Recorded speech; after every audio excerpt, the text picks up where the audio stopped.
ماہ سیام سے ایک دن قبل اور عید کے دن ہم ایک جیسے ہوتے ہیں. جہاں ہم رمضان سے ایک دن پہلے کھڑے تھے، عید کے دن بھی ہم وہیں کھڑے ہوتے ہیں. تو پھر ایک مہینہ اتنی طویل محنت کی اور مشقت اٹھائی، بھوک اور پیاس کاٹی، تو پھر کیا فائدہ ہوا؟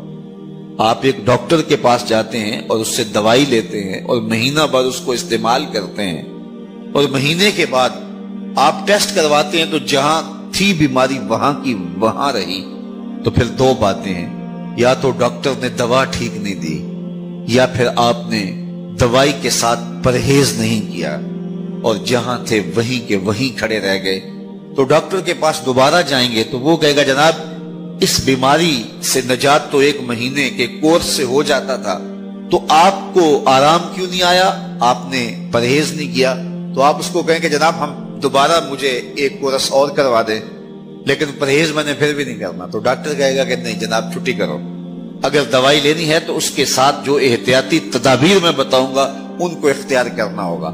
لیکن اگر کوئی شخص پھر دوسرا مہینہ کھاتا ہے اور احتیاطی تدابیر اختیار نہیں کرتا اور پھر ڈاکٹر کے پاس جا کہتا جناب آرام نہیں آیا، تو ڈاکٹر پھر اس کو کہے چلو دوبارہ لے لو، تو وہ تیسرے مہینے بھی کھائے، چوتھے مہینے بھی کھائے، ساری زندگی بھی کھاتا رہے، احتیاطی تدابیر نہیں کرے گا تو جہاں صحت تھی وہیں کی وہیں رہے گی. ماہ سیام آیا، پورا مہینہ دوائی لی، اور عید کے دن جب ٹیسٹ کروایا تو جہاں تھے وہیں کھڑے تھے.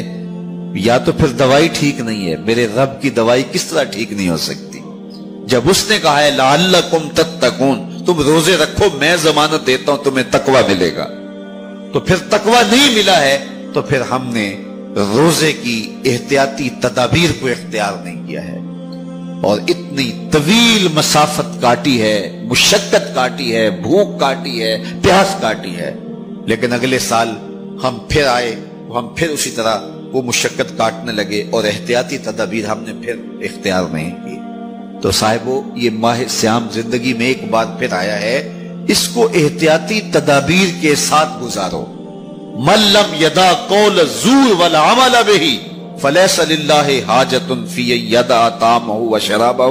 کہا جو جھوٹ اور جھوٹے امور اور کام نہیں چھوڑتا اس کے بھوکا اور پیاسا رہنے کی کوئی ضرورت رب کو نہیں ہے.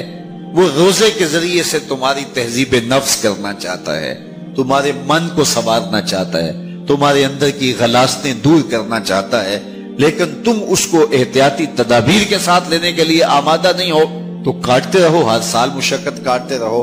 40 سال 45 سال 50 سال ہو گئے روزے رکھتے.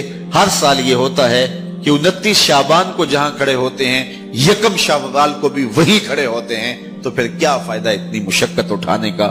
تو ماہ سیام زندگی میں ہمیں ایک بار ملا ہے، ایک بار ذرا اس کو احتیاطی تدابیر کے ساتھ گزار کے دیکھیے تو آپ دیکھیں گے کہ یہ روزہ کس طرح من کے اندر روشنیاں ڈال دیتا ہے اور کس قدر تقوی کا نور نصیب ہوتا ہے. تو زندگی میں اس ماہ نور، ماہ سیام رمضان المبارک کو پوری احتیاط کے ساتھ، پورے حزم کے ساتھ اور جو بتائے گئے اصول و ضوابط ہے ان کے ساتھ گزاریے. آنکھوں پہ بھی پہرا بٹھائیے، خیالوں پہ بھی پہرا بٹھائیے، سوچوں کو بھی آوارہ نہ ہونے دیجئے، رزق بھی پاک لیجئے، اور زبان پر بھی کوئی ایسا جملہ نہ آنے پائے جو رب کی ناراضگی کا سبب ہو. خیال بھی نہ بھٹکے، نظر بھی نہ بہکے، اور ایک ایک عمل زندگی کا خوبصورت ہو، منظم ہو، مرتب ہو، اور ادھر 30 روزوں کی بھوک ہو. اور پھر نتیجہ کیا ہوگا؟ میرے رب نے وعدہ دیا ہے لعلکم تتقون، تمہیں تقوی کا نور نصیب ہو جائے گا.